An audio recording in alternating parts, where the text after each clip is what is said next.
패든 사람을 앞세우고 다윗에게로 점점 가까이 나아가니라. 그 블레셋 사람이 둘러보다가 다윗을 보고 업신여기니 이는 그가 젊고 붉고 용모가 아름다우니라 네가 나를 개로 여기고 막대기를 가지고 내게 나왔느냐? 하고 그의 신들의 이름으로 다윗을 저주하고 그 블레셋 사람이 또 다윗에게 이르되 내게로 오라. 내가 내 살을 궁중의 새들과 들짐승들에게 주리라. 하는지라. 다윗이 블레셋 사람에게 이르되 너는 칼과 창과 단창으로 내게 나아오거니와 나는 만군의 여호와의 이름 곧 내가 모욕하는 이스라엘 군대 하나님의 이름으로 내게 나아가노라. 오늘 여호와께서 너를 내 손에 넘기시리니 내가 너를 쳐서 내 목을 베고 블레셋 군대의 시체를 오늘 공중의 새와 땅의 들짐승에게 주어 온 땅으로 이스라엘에 하나님이 계신 줄 알게 하겠고 또 여호와의 구원하심이 칼과 창에 있지 아니함을 이 무리에게 알게 하리라. 전쟁은 여호와께 속한 것인즉 그가 너희를 우리 손에 넘기시리라. 블레셋 사람이 일어나 다윗에게로 마주 가까이 올 때 다윗이 블레셋 사람을 향하여 빨리 달리며 손을 주머니에 넣어 돌을 가지고 물매로 던져 블레셋 사람의 이마를 치매 돌이 그의 이마에 박히니 땅에 엎드러지니라. 다윗이 이같이 물매와 돌로 블레셋 사람을 이기고 그를 쳐 죽였으나 자기 손에는 칼이 없었더라. 다윗이 달려가서 블레셋 사람을 밟고 그의 칼을 그 칼집에서 빼내어 그 칼로 그를 죽이고 그의 머리를 베니 블레셋 사람들이 자기 용사의 죽음을 보고 도망하는지라. 이스라엘과 유다 사람들이 일어나서 소리 지르며 블레셋 사람들을 쫓아 가이와 에그론 성문까지 이르렀고 블레셋 사람들의 부상자들은 사라임 가는 길에서부터 가드와 에그론까지 엎드러졌더라. 이스라엘 자손이 블레셋 사람들을 쫓다가 돌아와서 그들의 진영을 노략하였고 다윗은 그 블레셋 사람의 머리를 예루살렘으로 가져가고 갑주는 자기 장막에 두니라. 사울은 다윗이 블레셋 사람을 향하여 나아감을 보고 군사령관 아브넬에게 묻되 아브넬아, 이 소년이 누구의 아들이냐? 왕이요, 왕의 사심으로 맹세하옵나니 내가 알지 못하나이다. 너는 이 청년이 누구의 아들인가 물어보라. 다윗이 그 블레셋 사람을 죽이고 돌아올 때 그 블레셋 사람의 머리가 그의 손에 있는 채 아브넬이 그를 사울 앞으로 인도하니 사울이 그에게 묻되 소년이여, 누구의 아들이냐? 하니 다윗이 대답하되 나는 주의 종 베들레헴 사람 이새의 아들이니이다 하니라.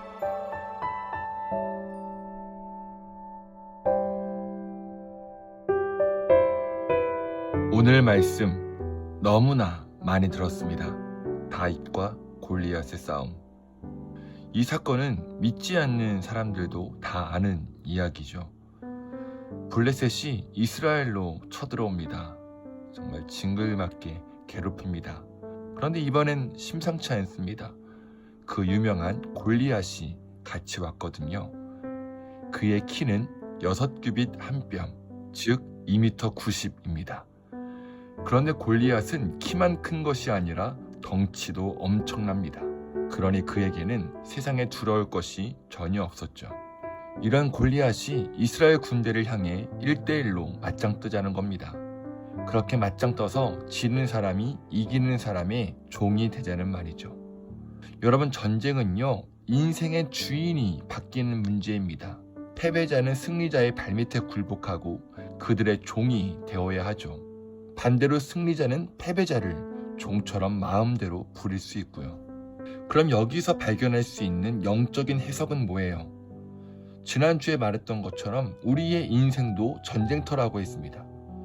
사탄은 하나님께서 우리에게 허락하신 땅과 자손과 복을 빼앗으려고 합니다. 그럼 이 영적인 전쟁터에서 패배하면 어떻게 돼요? 나의 주인이 하나님이 아니라 사탄이 되는 거예요. 따라서 믿지 않는 사람들은 또는 일부 기독교인들은 자기가 자기 인생의 주인인 것처럼 살지만 실상 그들의 주인은 사탄입니다. 그럼 내가 사탄의 노예인지 아닌지 어떻게 알 수 있죠? 골리앗이 하나님의 백성 이스라엘을 하찮게 본 것처럼 그리스도인들을 하찮게 봅니다. 복음과 예배와 말씀과 기도와 전도를 하찮게 여겨요. 현대 사회를 이끄는 지성과 트렌드와 물질과 관계와 문란한 성행위와 잘못된 인권이 성경의 진리를 이긴다고 생각합니다. 더 위에 있고 더 센스 있다고 생각해요. 또 골리앗의 도발적인 말을 이스라엘이 듣자 놀라며 크게 두려워한 것처럼 세상이 추구하는 것들이 나에게 없다고 생각하면 두려워합니다.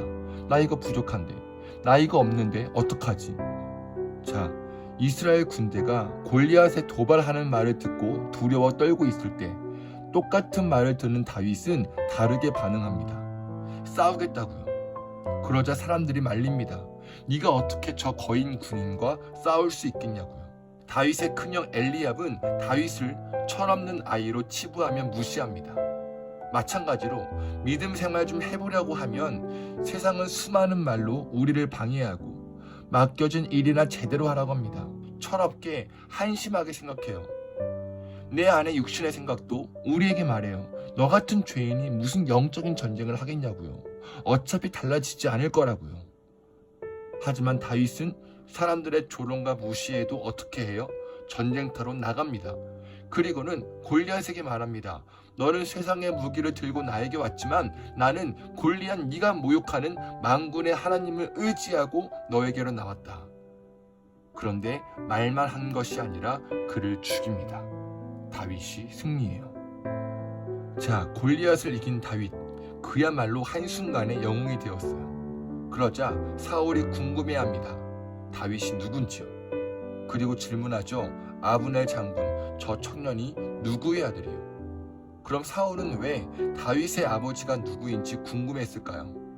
다윗을 옆에 두려고요. 다윗을 쓰려고요. 어느 기업에서 면접을 볼 때 특출난 사람이 있으면 그 사람의 이력서를 다시 뒤적거리고 자세히 살펴보는 것처럼 다윗의 신상을 파악하고자 했던 것이죠. 어쩌면 우리도 사울과 같은 눈으로 다윗을 바라보고 있는지도 모릅니다. 그래, 다윗이니까 할 수 있는 거야. 다윗은 나랑은 달라. 다윗의 믿음은 대단해. 다윗의 실력은 대단해. 이렇게 우린 다윗과 골리앗을 비교하지 않고 다윗과 나를 비교하며 다윗은 높이고 나를 하대합니다. 다윗처럼 되고 싶지 않은 걸 수도 있고요. 그런데 58절 보세요. 사울이 다윗에게 물었다. 너는 누구의 아들이냐? 다윗이 대답하였다. 베들레헴 사람 임금님의 종 이새의 아들입니다. 여러분, 다윗의 아버지 이새는 지극히 평범했습니다. 큰 야망도 없었고 그저 조용히 자기 책임과 자기 일에 충실한 시골 사람이었죠. 하지만 그는 겸손과 순종으로 자식들에게 본을 보였고 무엇보다 아들 다윗을 하나님의 사람, 하나님 마음에 맞는 사람으로 키워냈습니다. 그럼 더 올라가 볼까요? 이새의 할머니는 누구인가요? 룻입니다. 룻은 모압 여인으로서 이방 사람이고 비천한 신분입니다.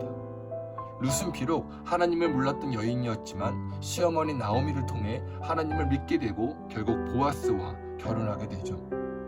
그럼 이새의 할아버지는 보아스죠. 그럼 보아스의 엄마는 누구예요? 정탐꾼을 숨겨준 기생 라합입니다. 그녀 역시 비천한 신분이었고요. 지금까지의 말들을 정리하면 이새, 룻, 보아스, 라합 이들은 모두 다 특출난 것이 없다는 말이에요. 도리어 기생과 기생의 아들이었고 모든 것을 다 잃은 여인과 며느리였죠. 평범한 시골 목자였고요. 우리 주변에 볼 법한 사람들 혹은 나와 똑같은 사람들이었습니다. 그들은 그저 주어진 일상을 살아갔습니다. 전쟁과 같은 인생을 살아갔죠.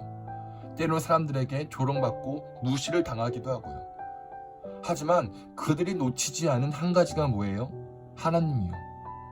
우리와 똑같이 전쟁 같은 일상을 살아갔지만 그들은 하나님을 경험하고 하나님께 순종한 사람들이었습니다. 그들에게 하나님은 일상이었어요. 이러한 믿음의 유산이 누구에게 흘러갔죠? 다윗이요. 여러분, 다윗이 골리앗을 이길 수 있었던 이유는요, 그가 훌륭해서 특출나서 믿음이 뛰어나서가 아니라 그저 그의 일상에서 하나님을 생각하고 하나님을 사랑했기 때문입니다. 가문이 좋은 것도 아니고 아버지가 잘난 것도 아니지만 아버지를 통해 배우고 경험한 하나님을 누구보다 더 사랑했던 사람이죠. 여러분, 다윗의 인생엔 단 한 번의 기적도 없었습니다. 병이 기적적으로 나았거나 술술 잘 풀린다거나 홍해 바다가 갈라지는 것을 보거나 그런 기적이 없었다고요. 하지만 그에게는 하나님이 기적이었습니다. 그저 하나님을 예배하고 찬양하고 의지하고 순종하고 그런 하나님과의 교제와 예배가 그에게는 기적이었습니다. 그러니 다윗이 골리앗을 이긴 것은 기적이 아니라 그의 일상의 결과였던 것이죠. 자신에게 전부인 하나님을 모욕하는 저 골리앗을 가만둘 수 없었거든요. 그의 평범한 일상의 믿음이 쌓이고 쌓이고 또 쌓여 물맷돌이 되었습니다. 세상은 우리에게 묻습니다. 아버지가 누구냐? 어느 가문이냐? 돈 좀 있냐? 스펙은 쌓았냐? 어느 직장 다니냐? 여러분들은 어떻습니까? 여러분들의 부모는 누구입니까? 돈 좀 있나요? 스펙이 좋으신가요? 아니면 이세와 같이 지극히 평범한 인생이지만 하나님을 만난 것이 나의 기적이며 예수 그리스도를 통해 구원받은 것을 나의 최고의 자랑으로 여기며 살고 있나요? 저와 여러분들은 주님을 만난 것이 최고의 기적임을 날마다 기억하고 차곡차곡 쌓아가는 우리의 믿음의 일상들이 승리의 비결이 되길 축원합니다. 우리의 믿음의 작은 일상이 골리앗 같은 세상을 이기는 물맷돌이 될 것입니다.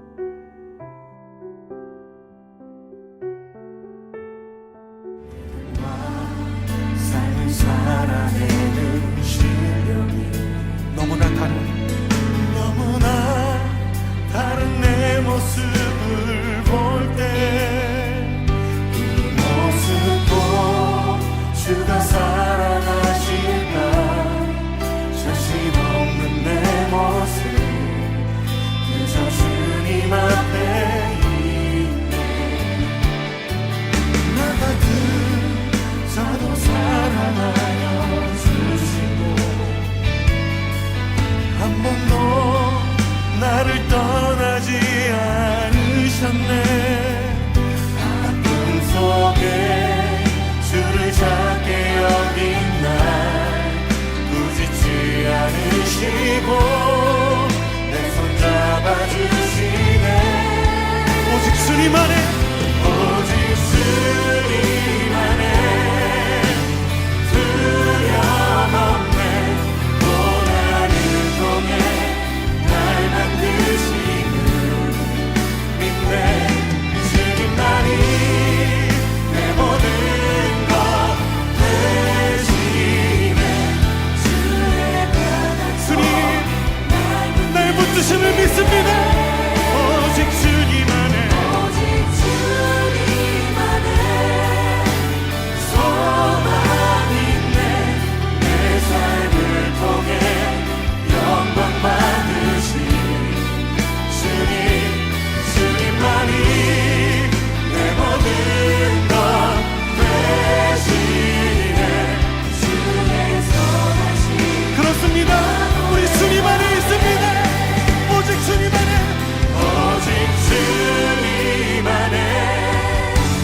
두려움 없네 고난을 통해 날 만드심을 믿네 주님만이 내 모든 것 대신에 주의 강한 손 날 붙드시네 오직 주님 안에 소망 있네 내 삶을 통해 영광 받으신 주님만이 내 모든 것 대신에 주의 선하심 나 노래하네 주의 선하심 나 노래하네